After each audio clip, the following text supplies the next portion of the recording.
In the heart of South Carolina's Low Country, the Murdaugh family stood as a symbol of power and prestige. Their sprawling Moselle estate sprawled across thousands of acres, a fortress of wealth and influence, untouched by time or troubles, or so it seemed. For nearly a century, the Murdaugh name was synonymous with the law itself.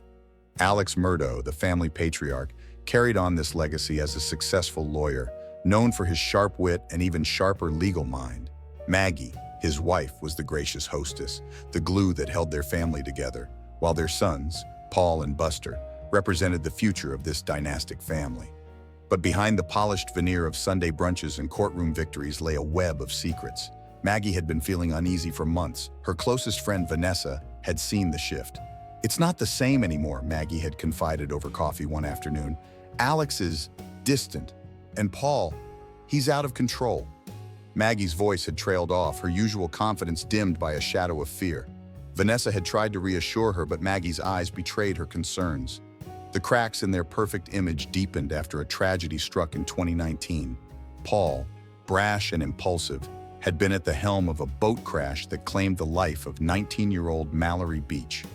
The fallout from the incident hung over the family like a storm cloud. Lawsuits, whispers, and public scrutiny had begun chipping away at their once unassailable reputation. Paul's recklessness was no longer a private family matter. It was splashed across headlines, a glaring stain on their legacy. Maggie had taken to spending more time at the family's beach house, retreating from the mounting tension at Moselle. Yet, even there, she felt no peace. Late one night, her phone buzzed with an anonymous text. Be careful. The truth always comes out. Her pulse quickened as she reread the message. She showed it to Alex, who dismissed it with a wave of his hand. "People like to stir the pot," he said, smiling with a confidence that no longer reassured her. Meanwhile, Paul's behavior grew more erratic. He drank heavily, stayed out late, and ignored the legal consequences piling up against him. Buster, the elder son, kept his distance, quietly carving out his own life away from the family drama. Alex seemed preoccupied, constantly on the phone or in his study with papers spread out before him. Maggie often wondered what he was hiding. Then came that fateful night. It was an unusually quiet evening at Moselle. Maggie reluctantly had returned to the estate at Alex's urging. "Let's try to spend time together as a family," he had said. She agreed, hoping it might help mend what felt irreparably broken. She walked past the dog kennels, the sound of crickets filling the warm summer air, when a chill ran down her spine. The feeling was subtle, but unmistakable, like the world had shifted ever so slightly. She glanced over her shoulder, her footsteps faltering. But the stillness of the night betrayed nothing. Inside the house, Alex appeared calm, almost detached. Paul, as usual, was nowhere to be found. The tension lingered unspoken, stretching thin between the walls of the grand estate. As Maggie sat on the patio, staring out into the sprawling darkness, she couldn't shake the sense that something was terribly, irreversibly wrong. That night would shatter the illusion of the Murdaugh family forever. By morning, the news would break. Maggie and Paul were dead. And Alex would be the one to call for help, his voice trembling as he told the 911 operator, "They're gone! My wife and son! They're gone!" The flashing red and blue lights of the emergency vehicles painted the quiet South Carolina night in chaotic strokes. Officers moved swiftly across the sprawling Moselle estate, their flashlights cutting through the thick shadows. The scene they encountered near the dog kennels was nothing short of horrifying. Maggie lay motionless on the gravel path, her lifeless body riddled with gunshot wounds. Blood pooled beneath her, soaking into the earth. Just a few feet away, Paul's body rested near a small alcove by the kennels. His chest and head bore the devastating marks of a shotgun blast. The silence of the night was shattered by the occasional crackle of a radio and the muffled whispers of first responders exchanging grim observations. Alex Murdaugh stood nearby, his phone clutched tightly in his hand. His voice was hoarse from yelling, his breathing uneven. "They're gone, both of them," he sobbed, gesturing toward the bodies. His face was a mix of panic and devastation. Yet as the officers took in his demeanor, something felt off. "We'll need to ask you a few questions," one officer said gently, attempting to bring Alex out of his frantic state. Alex nodded, running a trembling hand through his hair. I was at my mom's house. She's sick. I came back and found them like this," he stammered. His words seemed genuine, But the officers noted inconsistencies in his timeline almost immediately. The initial sweep of the scene revealed no signs of forced entry, no broken locks, no shattered windows. Whoever had done this knew the layout well, moving through the estate like a phantom. Near Maggie's body, officers found a shell casing from what appeared to be a rifle. Near Paul's, they discovered evidence of a shotgun. Both weapons, according to Alex, were family-owned, but neither was immediately located. One of the detectives glanced at the dog kennels, noticing an odd set of footprints in the mud. They were distinct but inconsistent, as though someone had tried to cover their tracks. Nearby, tire marks led away from the scene, hinting at a vehicle's hasty departure. "We'll need a forensic team on these prints," the detective murmured to his colleague. As the investigation unfolded, tensions at the scene escalated. A medical examiner arrived, her face grim as she surveyed the victims. She knelt next to Paul, examining the angle of the gunshot wounds. "Whoever did this didn't want to just kill him, they wanted to destroy him," she said quietly. The officers turned to Alex again, this time asking for a more detailed account of his evening. Alex's tone shifted, less frantic, more controlled. "I told you I was visiting my mother. She's got dementia. I wasn't here when this happened." His insistence was clear, but the subtle change in his demeanor did not go unnoticed. Meanwhile, another officer noticed something peculiar. Maggie's phone, which Alex claimed was missing, was located near the wooded area not far from the kennels. Its screen was cracked, and the time of its last activity was logged just minutes before Alex's call to 911. Why would her phone be here, the officer wondered aloud. Inside the house, additional searches yielded more questions than answers. The main study was in disarray. Papers scattered across the desk, a safe partially open. One officer held up a receipt with an unfamiliar name scrawled across the top. "This might mean something," he muttered. As the forensic team began processing the evidence, the weight of the tragedy hung heavily over the estate. A neighbor, drawn by the flashing lights, approached cautiously. "I can't believe it," she whispered, clutching her robe tightly. "This family, they've been through so much already."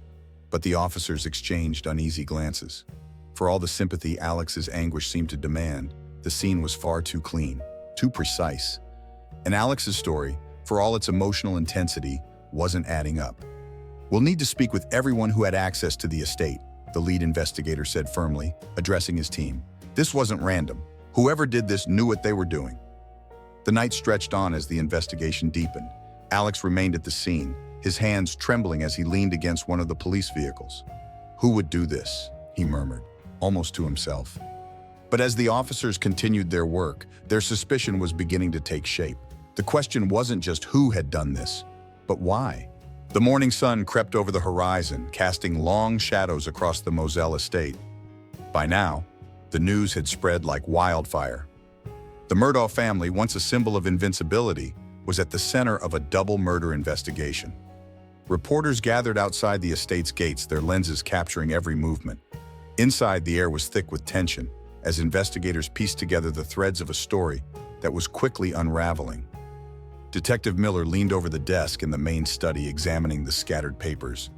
"Bank statements, legal documents, and look at this," he muttered, holding up a letter marked confidential. His partner, Detective Ross, furrowed his brow. "It's a lawsuit. Paul's name is all over it," he said. The letter referenced the 2019 boating accident, an event that had already cast a long shadow over the family. Paul's involvement in the accident had been widely publicized. On that fateful night, a drunken boat ride had ended in tragedy when the vessel collided with a bridge, killing Mallory Beach. Paul had been at the helm, and the fallout was immediate and brutal. Lawsuits, allegations of cover-ups, and whispers of the Murdaughs leveraging their power to protect Paul swirled through the Low Country. The incident had fractured the family's public image and left them vulnerable to intense scrutiny. As the detectives reviewed the case, a name appeared repeatedly: Anthony Cook, Mallory's boyfriend who had been on the boat that night. "He's got motive," Ross said, jotting down notes. "And let's not forget the Beach family. Losing a child like that, it doesn't just go away." Meanwhile, Alex sat in the sheriff's office, his hands clasped tightly together. His voice was steady, but his words betrayed a growing frustration. "I don't know who could have done this. Maybe it's someone targeting my family because of Paul," he said, leaning forward. The room was silent except for the faint hum of the air conditioning. Detective Miller broke the quiet. "Let's talk about the threats. Did Paul ever mention anything specific?" Alex hesitated. He got messages. People saying they'd make him pay for what happened. I didn't think they were serious, he stammered. The detectives exchanged glances. This wasn't the first time Alex had downplayed a situation, and it likely wouldn't be the last. Back at Moselle, forensic teams continued their work. Near the kennels, an officer held up a small object, Paul's cell phone. "We're going to need this analyzed," he said, bagging it carefully. The phone might hold answers, or at least clues about who Paul had been communicating with before his death. As the investigation pressed on, more names emerged. Witnesses from the boat crash, neighbors, and even members of Alex's law firm were questioned. One colleague, speaking under the condition of anonymity, revealed a troubling detail. "Alex has been under a lot of pressure lately. Financial issues. There's money missing from the firm, and he's scrambling to cover it up," the colleague said.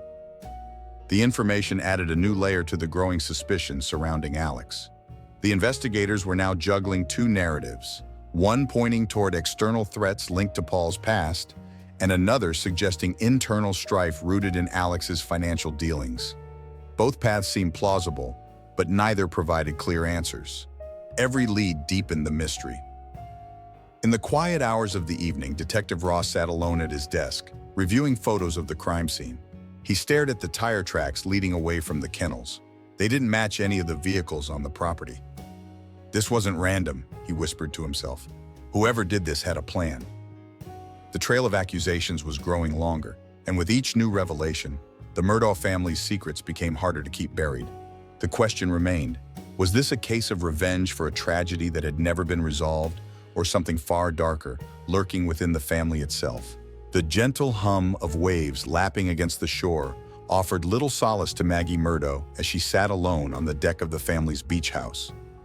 The late afternoon sun cast long shadows across the patio, but the warmth of the day felt distant, unreachable. In her hands, she clutched a small leather-bound journal, the edges worn from frequent handling. Inside its pages, Maggie had poured out her deepest fears, suspicions, and regrets. She flipped to a recent entry, the words stark against the paper. "Paul's recklessness is spiraling. Alex is distracted, constantly in his office or on the phone. I don't know who to trust anymore, not even my husband." Her phone buzzed on the table beside her, startling her from her thoughts. The number was unrecognizable, but the message was clear. "Your family isn't safe. Leave while you can." Maggie's heart raced as she read the words again. It wasn't the first time she had received such a warning, but this one felt different, more urgent, more personal. She had shown Alex similar messages before, but he had brushed them off with the same refrain. "People are trying to scare us. It's nothing." The shadows of her doubts grew longer as she recalled the heated argument she and Alex had just a few weeks earlier. She had confronted him about the family finances, demanding to know why funds were missing from their accounts. Alex had lashed out, his usual charm giving way to a cold, unrecognizable edge. "You don't understand what I'm dealing with," he had snapped, slamming his fist on the desk. Maggie hadn't pressed further, but the tension lingered, a silent rift growing between them. Her gaze drifted toward the horizon, her mind replaying the moments that had led them here. Paul's boating accident had been a turning point, not just for the family's reputation, but for their relationships as well. The lawsuits, the public scrutiny, the whispered accusations in town. All of it had chipped away at their once solid foundation. And yet, Maggie had stayed. She had convinced herself that things could get better, that the family could rebuild. But now, as the messages grew more threatening and Alex grew more distant, she wasn't so sure. Later that evening, Maggie returned to the Moselle estate at Alex's insistence. "Let's have dinner together as a family," he had said earlier that day, his tone almost pleading. Reluctantly, she agreed, hoping the gesture might rekindle a sense of normalcy. But as she drove up the long gravel path to the house, an unshakable unease settled in her chest. The sprawling property, once a symbol of their success, now felt suffocating. Inside the house, Alex greeted her with a tight smile, but his eyes betrayed a nervous energy. Paul was nowhere to be seen, and the tension in the air was palpable. Maggie set her bag down in the kitchen, noticing an envelope on the counter addressed to her. She hesitated before opening it, her breath catching as she read the contents. It was a notice from a private investigator, detailing discrepancies in Alex's financial records. She stared at the papers, her mind racing. Had Alex been investigating himself, or was someone else digging into their lives? The sound of footsteps behind her jolted her back to the present. Alex stood in the doorway, his expression unreadable. "What's that?" he asked, nodding toward the papers in her hand. Maggie hesitated before answering. "Nothing," she replied, slipping the envelope into her bag. Alex's gaze lingered for a moment too long before he turned and walked away. As the night wore on, Maggie found herself unable to shake the feeling that she was being watched. The windows of the estate, once sources of light and warmth, now felt like dark eyes staring back at her. She thought of the message she had received earlier that day, the journal entries detailing her fears, and the widening gap between her and Alex. In her heart, Maggie knew something terrible was coming. She just didn't know when. Curtis Edward Smith sat across the table from investigators, his hands fidgeting nervously. The fluorescent lights above cast harsh shadows on his face, emphasizing every crease, every line of tension. He had been brought in on unrelated charges, but the questions quickly veered toward Alex Murdaugh, and the confession they were about to extract would reshape the case entirely. "Curtis, let's talk about September 4th, Detective Ross began, his tone measured but firm. Curtis shifted in his seat, avoiding eye contact. "You were there on Old Salkehatchie Road, weren't you?" Curtis hesitated. "I don't know what you're talking about," he mumbled, but his voice lacked conviction. Ross leaned forward, sliding a stack of photographs across the table.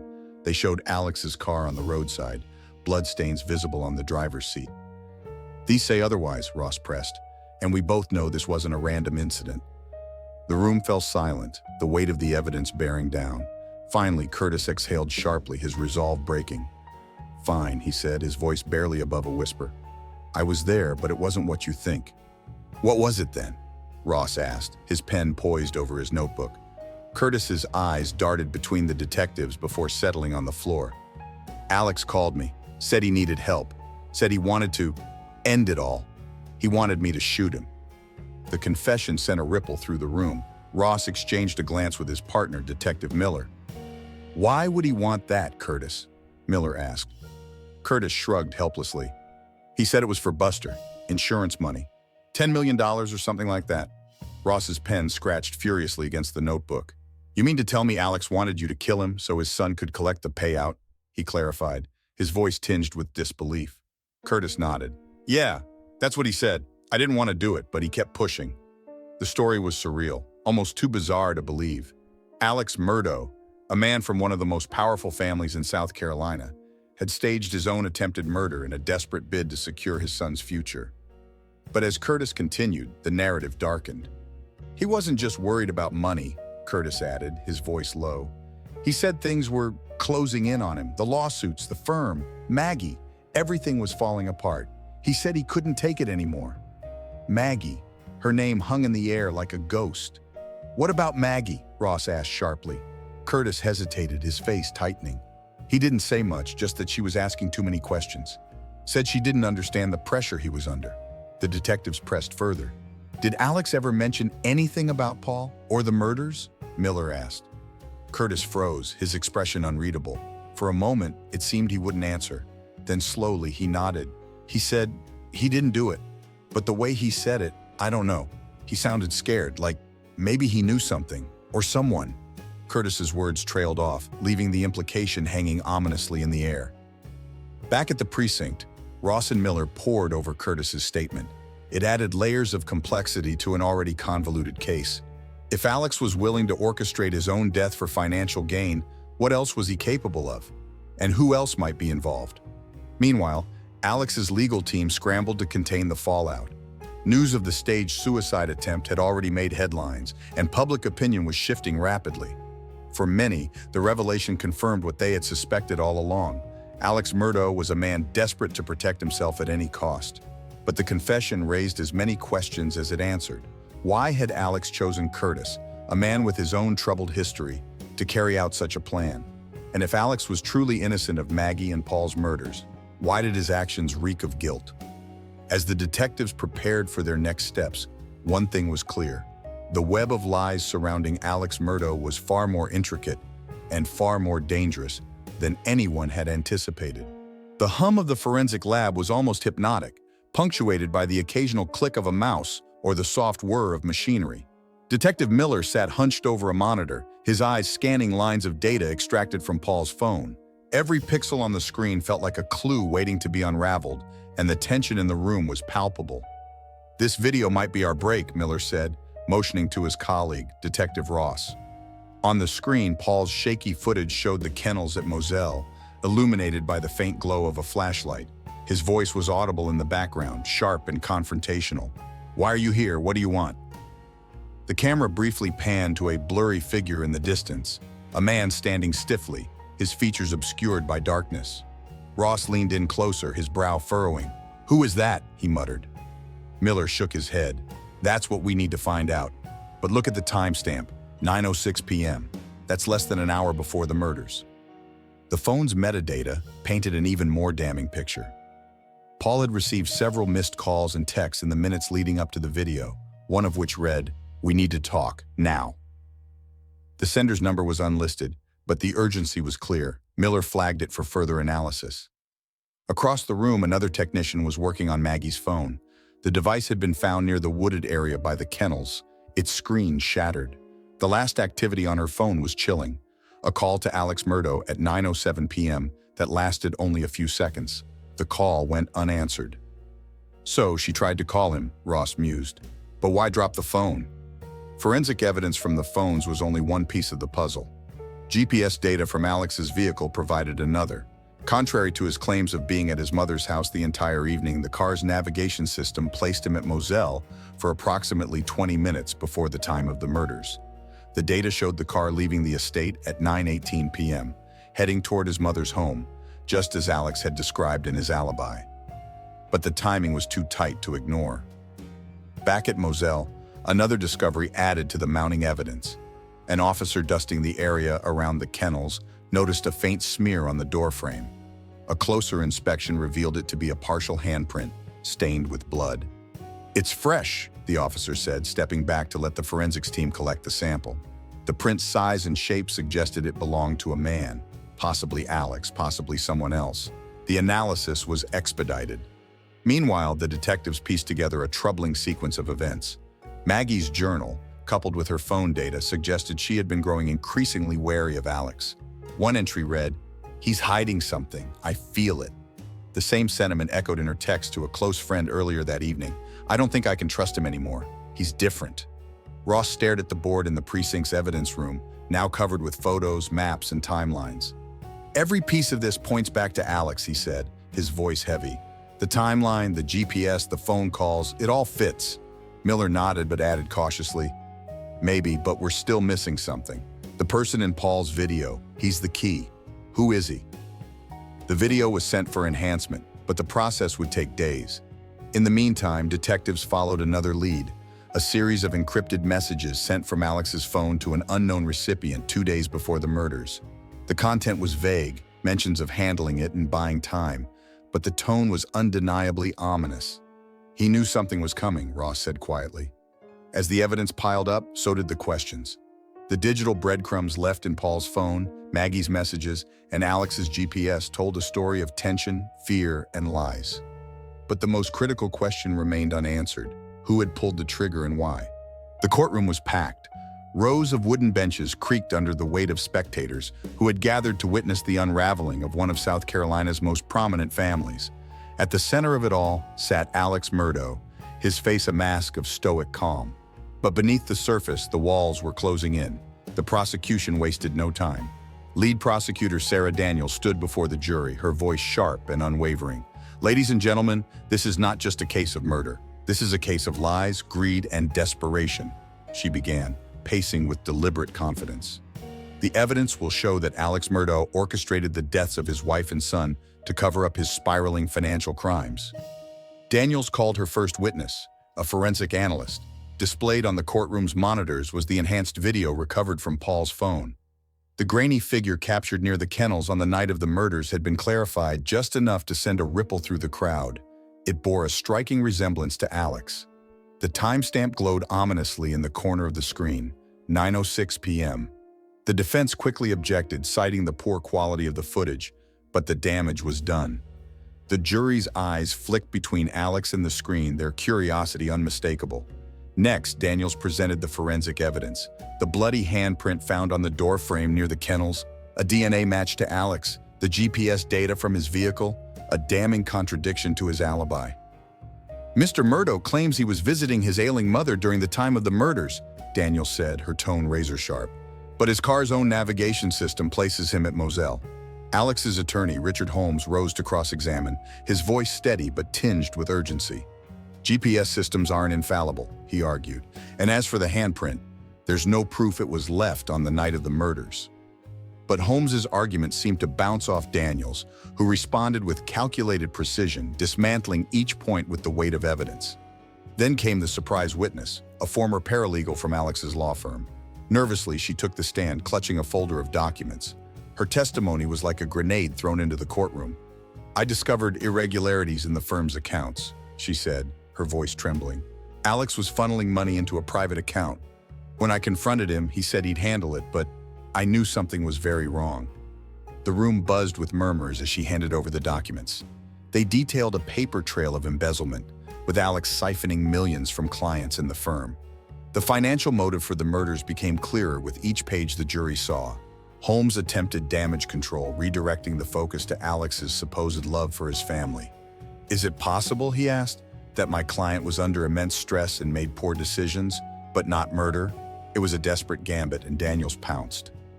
"Immense stress doesn't explain how a bloody handprint, damning GPS data, and financial fraud all converge on one man," Daniels retorted. Alex Murdaugh was backed into a corner, and he saw only one way out.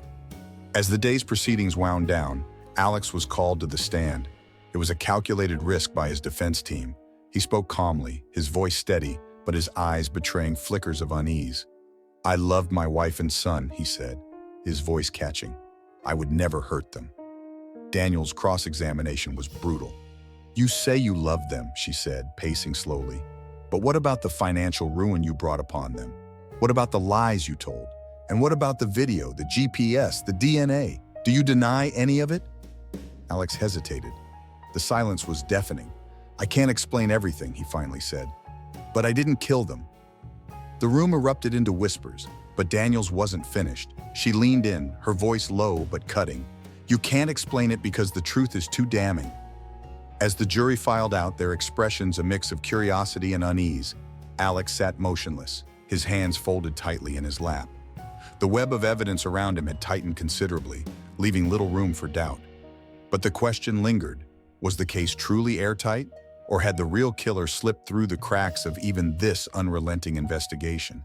The courtroom was heavy with anticipation as the defense rested its case. The tension was palpable, each juror's face a mask of focus as they absorbed the final arguments. Alex Murdaugh sat rigid in his chair, his polished exterior fraying under the weight of weeks of damning testimony. The legacy of the Murdaugh family, built over generations, was crumbling piece by piece before the public's eyes. Prosecutor Sarah Daniels delivered her closing statement with precision, her voice firm yet cutting. "This case is about accountability," she began, locking eyes with the jury. Alex Murdaugh used his family's legacy as a shield, believing his power and influence would keep him safe. But no amount of wealth or status can hide the truth. The monitors flickered on, displaying a timeline reconstructed from GPS data, text messages, and call logs. "He wasn't at his mother's house when Maggie and Paul were murdered," Daniel said, her voice rising slightly. "He was at Moselle, less than 50 yards from where his wife and son were executed." She paused, letting the weight of her words sink in before turning to Alex. "You claim to love your family, Mr. Murdaugh, but the evidence tells a different story. Financial ruin, lies, desperation, and now, 2 innocent lives lost." Alex's attorney, Richard Holmes, countered with an emotional plea. "Alex Murdaugh is not a perfect man. He has made mistakes, yes, financial missteps, lapses in judgment. But a murderer? A man who would kill his own wife and son? That defies everything we know about him." But the jury's expressions were hard to read, their eyes flicking between Alex and the evidence board. It was clear they were wrestling with the enormity of the decision before them. Then came the final bombshell. A forensic accountant took the stand, presenting a document recovered from Alex's office, a revised will signed by Maggie just weeks before her death. It excluded Alex as the primary beneficiary, leaving the bulk of her assets to their son, Buster. The courtroom erupted into murmurs as Daniels seized the moment. This was his breaking point, she said, her voice cutting through the noise. Faced with financial ruin, the loss of control, and a family slipping through his fingers, Alex Murdaugh chose to preserve himself at any cost. Alex's composure cracked. He leaned forward, his hands gripping the table, his face pale. "That's not true," he shouted, his voice reverberating through the room, but his outburst only deepened the jury's scrutiny. As the jury retired to deliberate, the courtroom emptied, leaving Alex alone with his thoughts. His attorney placed a hand on his shoulder, but Alex shrugged it off, staring straight ahead. For a man who had spent his life mastering the art of persuasion, the silence was unbearable. Outside the courthouse, the media swarmed like vultures, eager for a verdict. Reporters shouted questions, their cameras flashing as onlookers debated the case. "Guilty," one woman murmured. "He has to be. The evidence is overwhelming." Others were less certain. What if he didn't do it? What if someone else is framing him? The public was as divided as the courtroom.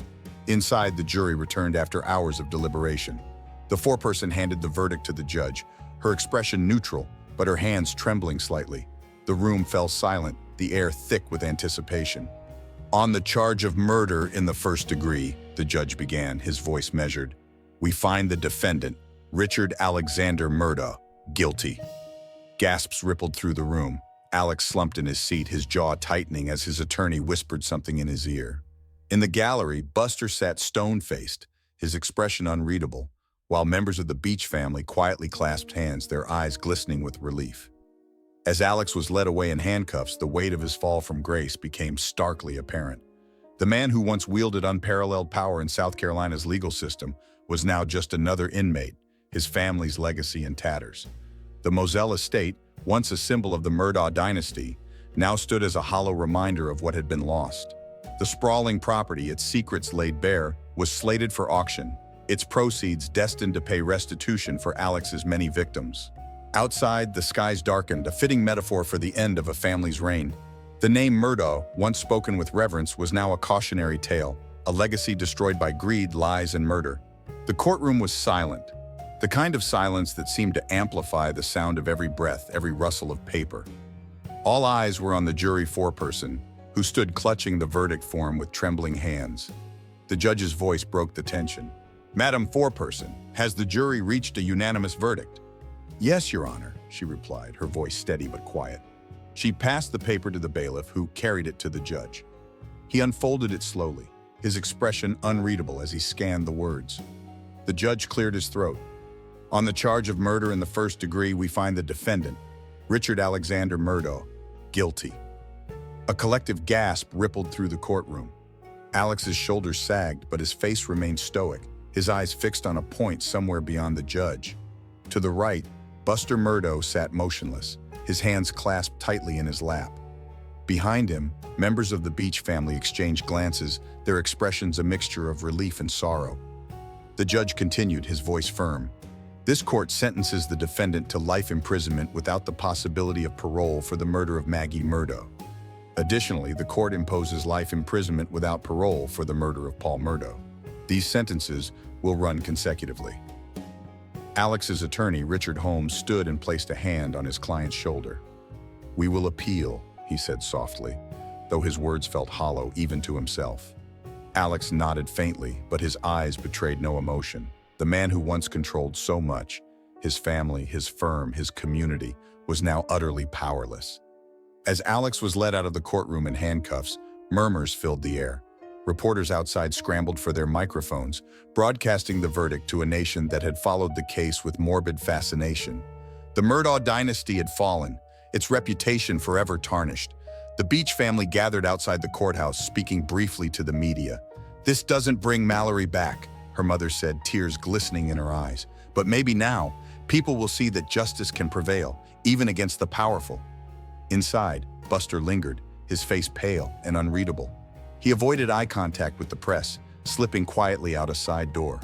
For him, the verdict was not just the end of his father's freedom, it was the end of a family, a legacy, a name once synonymous with power and privilege. The Moselle estate, now empty and cold, loomed like a silent witness to all that had transpired. The sprawling property was scheduled to be auctioned, its proceeds earmarked for the victims of Alex's financial crimes. What was once a symbol of wealth and status had become a monument to greed, betrayal, and tragedy. The town, still reeling from the spectacle, began to settle into an uneasy calm. Whispers about the Murdaughs would linger for years, their name etched into local lore as a cautionary tale of what happens when power is abused. And yet the story didn't feel complete. Questions remained unanswered, motives half explained. Had Alex acted alone? Or was there more to the web of lies and deceit that had ensnared the family? As the courthouse emptied and the sun set on another chapter of Low-Country history, one thing was certain. The name Murdaugh would be remembered, not for its contributions to the community, but for its ultimate downfall. The legacy had crumbled, but its shadow would loom for generations. What do you think of Alex Murdaugh and this shocking case? From which region are you watching this video? Share your thoughts in the comments below and rate this story from 0 to 10. Don't forget to like, subscribe, and hit the notification bell for more gripping true crime stories.